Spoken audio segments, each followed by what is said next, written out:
உலகத் தமிழர்களின் உயிர்நாதம் உண்மை தமிழ் தொலைக்காட்சி. வணக்கம். உண்மை தமிழ் தொலைக்காட்சியின் பிரதான செய்திகள் வாசிப்பவர் பாரதி மயில் வாகனம். முதலில் தலைப்புச் செய்திகள்.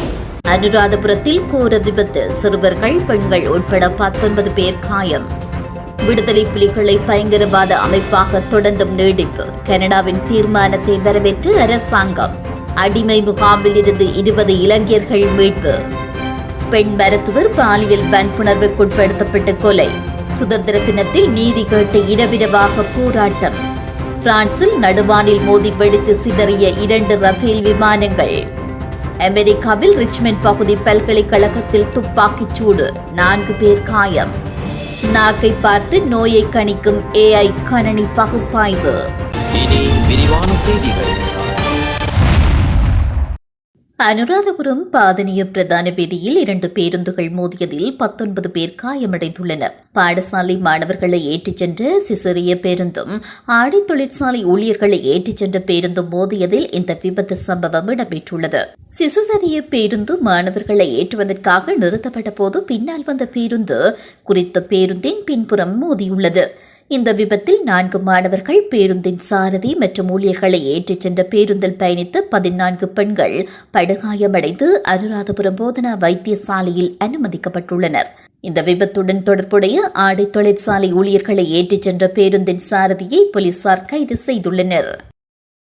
விடுதலை புலிகளை பயங்கரவாத அமைப்பாக தொடர்ந்தும் நீடிப்பதற்கான கனடாவின் தீர்மானத்தை இலங்கை அரசாங்கம் வரவேற்றுள்ளது. வெளிவிவகார அமைச்சின் அறிக்கையில் இந்த விடயம் குறிப்பிடப்பட்டுள்ளது.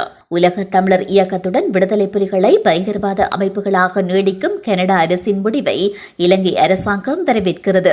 அண்மைய மதிப்பாய்வின்படி விடுதலை புலிகளின் எச்சங்கள் சர்வதேச நிதி சேகரிப்பு மற்றும் கொள்முதல் வலையமைப்பை கொண்டிருப்பதாக கனடா கூறுகிறது.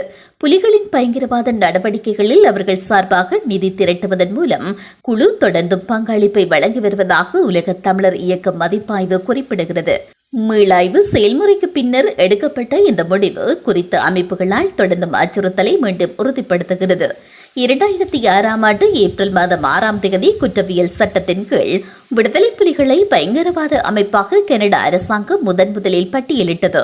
மேலும் 5 ஆண்டுகளுக்கு ஒருமுறை மறுபரிசீலனை செய்வது சட்டப்பூர்வ தேவையாகும். அண்மைய மதிப்பாய்வு 2024ஆம் ஆண்டு ஜூன் மாதம் நிறைவடைந்தது. அண்மை காலமாக விடுதலை புலிகளை பயங்கரவாத அமைப்பாக கனடா அரசாங்கம் தொடர்ந்து 3வது முறையாக பட்டியலிட்டுள்ளமை குறிப்பிடத்தக்கது. மியான்மர் சைபர் கிரைம் வலயத்தில் சிக்கியிருந்த மேலும் 20 இளைஞர்கள் மீட்கப்பட்டுள்ளனர். குறித்த இளைஞர்கள் தற்போது தாய்லாந்தின் குடிவரவு குடியகல்வு திணைக்களத்தின் பாதுகாப்பில் இருப்பதாக வெளிவிவகார அமைச்சு தெரிவித்துள்ளது. அவர்கள் அனைவரும் நலமுடன் இருப்பதாக கூறப்படுகிறது. தாய்லாந்தில் உள்ள இலங்கை தூதரகத்தினூடாக குறித்த குழுவினரை இலங்கைக்கு அழைத்து வர தேவையான ஏற்பாடுகள் மேற்கொள்ளப்பட்டு வருவதாகவும் மியான்மரின் சைபர் கிரைம் வலயத்தில் சுமார் 56 இளைஞர்கள் வலுக்கட்டாயமாக தடுத்து வைக்கப்பட்ட நிலையில் அவர்களில் 8 பேர் கடந்த மார்ச் மாதம் விடுவிக்கப்பட்டிருந்தமையும் குறிப்பிடத்தக்கது. மியான்மரின் சைபர் கிரைம் வலயத்தில் மேலும் 28 இளைஞர்கள் தடுத்து வைக்கப்பட்டுள்ளதாகவும் கூறப்படுகிறது. இந்தியாவின் கொல்கத்தா அரசு மருத்துவமனையில் பெண் மருத்துவர் பாலியல் வன்புணர்வுக்கு உட்படுத்தப்பட்டு கொலை செய்யப்பட்டமைக்கு எதிர்ப்பு தெரிவித்து ஆயிரக்கணக்கான பெண்கள் நேற்றிரவு ஆர்ப்பாட்ட போராட்டங்களை முன்னெடுத்தனர். பெண் மருத்துவரின் கொலைக்கு நீதி கேட்டு ரேக்லைட் என்ற பேரணியில் ஆயிரக்கணக்கான பெண்கள் கலந்து கொண்டனர். பெண் மருத்துவர் கொலை செய்யப்பட்டமைக்கு கடும் எதிர்ப்பை தெரிவித்து கடந்த 1 வார காலமாக கொல்கத்தாவில் ஆர்ப்பாட்ட பேரணிகள் இடம்பெறுகிறது. மருத்துவர் கொலைக்கு எதிராக இந்தியாவின் ஏனைய நகரங்களிலும் ஆர்ப்பாட்டங்கள் இடம்பெற்றுள்ளது. பாலியல் வன்முறை சம்பவம் இடம்பெற்ற மருத்துவமனைக்குள் புகுந்த சிலர் மருத்துவமனையின் அவசர சேவை பிரிவை சேதப்படுத்தியுள்ளனர். அவர்களை கட்டுப்படுத்த போலீசார் கண்ணீர் புகை பிரயோகத்தில் ஈடுபட்டனர். கொல்கத்தாவின் ஏனைய பகுதிகளில் இரவில் கையடக்க தொலைபேசியின் வெளிச்சத்திலும் மெழுகுதிரியையும் வேறு வெளிச்சங்களையும் ஏந்தியவாறும் பெண்கள் பேரணியாக சென்றனர். சிலரின் கரங்களில் தேசிய கொடி காணப்பட்டுள்ளதுடன் அவர்களுடன் ஆண்களும் இணைந்து கொண்டுள்ளனர்.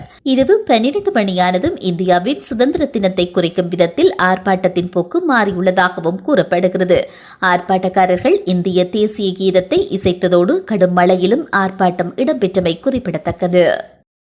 பிரான்சின் கிழக்கு பகுதியில் அமைந்துள்ள செயின்ட்-ஏசியரில் உள்ள ஏர்பேஸ் 113 இருந்து புறப்பட்ட பிரெஞ்சு ராணுவத்தின் அதிநவீன 2 ரபேல் போர் விமானங்கள் ஒன்றோடு ஒன்று நடுவானில் மோதியதில் 2 விமானிகளும் உயிரிழந்துள்ளனர். ஒரு விமானத்தின் விமானி போர் விமானத்திலிருந்து வெளியேற்றப்பட்டார். 2வது விமானத்தின் விமானியும் பயிற்றுவிப்பாளர் மற்றும் பயிற்சி எடுக்கும் விமானியும் காணாமல் போயுள்ளனர். இந்த இருவரையும் தேடும் நடவடிக்கைகளை பிரெஞ்சு அதிகாரிகள் முடுக்கிவிட்டுள்ளனர். இதேவேளை இந்த விமானம் மோதியதற்கான காரணங்கள் இதுவரை வெளியிடப்படவில்லை என்பது குறிப்பிடத்தக்கது. அமெரிக்காவின் ரிச்மண்ட் பகுதியில் அமைந்துள்ள பல்கலைக்கழகத்தில் மர்ம நபர்கள் துப்பாக்கிச் சூடு நடத்தியதில் 4 பேர் காயமடைந்துள்ள நிலையில் அதன் வளாகத்தில் ஊரடங்கு சட்டம் அறிவிக்கப்பட்டுள்ளதாக அந்நாட்டு செய்திகள் தெரிவிக்கின்றன. இந்த சம்பவத்தில் 2 ஆண்கள் மற்றும் 2 பெண்கள் என 4 பேர் காயமடைந்துள்ளதுடன் தகவல் அறிந்த போலீசார் சம்பவ இடத்திற்கு சென்று விசாரணை நடவடிக்கைகளை மேற்கொண்டுள்ளனர். இதில் ஆயுதங்கள் வைத்திருந்தனர் என கூறி அந்த பகுதியில் இருந்த 2 பேரை போலீசார் கைது செய்துள்ளனர். துப்பாக்கிச் சூட்டிற்கான குற்றச்சாட்டு எதுவும் அவர்கள் மீது சுமத்தப்படவில்லை என்றும் ஒருவர் அனுமதி பெறாத துப்பாக்கியை மறைத்து வைத்திருந்தார் என்றும் கூறப்படுகிறது. துப்பாக்கிச் சூட்டில் காயமடைந்த 4 பேரும் சிகிச்சைக்காக வைத்தியசாலையில் அனுமதிக்கப்பட்டுள்ளனர். பல்கலைக்கழக வளாகம் பாதுகாப்பானது என அறிவிக்கப்படும் வரை ஊரடங்கு தொடரும் என அறிவிக்கப்பட்டுள்ளது. நாக்கின் நிறத்தை கொண்டு நீரிழிவு, பக்கவாதம் போன்ற நோய்களை கணினி மூலமாக 98% துல்லியமாக கணிக்க முடியும் என்று ஆஸ்திரேலிய ஆராய்ச்சியாளர்கள் தெரிவித்துள்ளனர். ஆஸ்திரேலியாவில் உள்ள மத்திய தொழில்நுட்ப பல்கலைக்கழகம், தெற்கு பல்கலைக்கழகம் ஆகியவை இணைந்து இமேஜிங் சிஸ்டம் ஒன்றை உருவாக்கியுள்ளனர். இதில் உள்ள கேமராக்கள் மூலமாக சுமார் 20 சென்டிமீட்டர் தூரத்தில் இருக்கும் நோயாளியின் நாக்கை படம் பிடித்து அதன் வடிவம், தடிமன், நிறம் ஆகியவற்றை பகுத்தறிந்து ஆஸ்துமா, நீரிழிவு, பக்கவாதம், பித்தப்பை பிரச்சினை, கல்லீரல், கோவிட் உள்ளிட்ட நோய்களை எளிதாக கண்டறியலாம். சீன மருத்துவத்தில் சுமார் 2000 வருடங்கள் பழமையான முறை இதுவாகும். இதன் பின்புலத்திலேயே இந்த AI கணினி பகுப்பாய்வு முறை உருவாக்கப்பட்டுள்ளது. மீண்டும் தலைப்புச் செய்திகள். அனுராதபுரத்தில் கோர விபத்து, சிறுவர்கள், பெண்கள் உட்பட 19 பேர் காயம். விடுதலை புலிகளை பயங்கரவாத அமைப்பாக தொடர்ந்தும் நீடிப்பு, கனடாவின் தீர்மானத்தை வரவேற்று அரசாங்கம். அடிமை முகாமில் இருந்து 20 இளைஞர்கள் மீட்பு. பெண் மருத்துவர் பாலியல் வன்புணர்வுக்குட்படுத்தப்பட்டு கொலை. சுதந்திர தினத்தில் நீதி கேட்டு இரவிரவாக போராட்டம். பிரான்சில் நடுவானில் மோதி வெடித்து சிதறிய 2 ரஃபேல் விமானங்கள். அமெரிக்காவில் ரிச்மண்ட் பகுதி பல்கலைக்கழகத்தில் துப்பாக்கிச் சூடு, 4 பேர் காயம். நாக்கை பார்த்து நோயை கணிக்கும் AI கணினி பகுப்பாய்வு. இத்துடன் இந்த செய்திகள் நிறைவடைகின்றன. மேலதிக செய்திகளை தெரிந்து கொள்ள உண்மை தமிழ் தொலைக்காட்சியோடு இணைந்திருங்கள். வணக்கம். உலகத் தமிழர்களின் உயிர்நாதம் உண்மை தமிழ் தொலைக்காட்சி.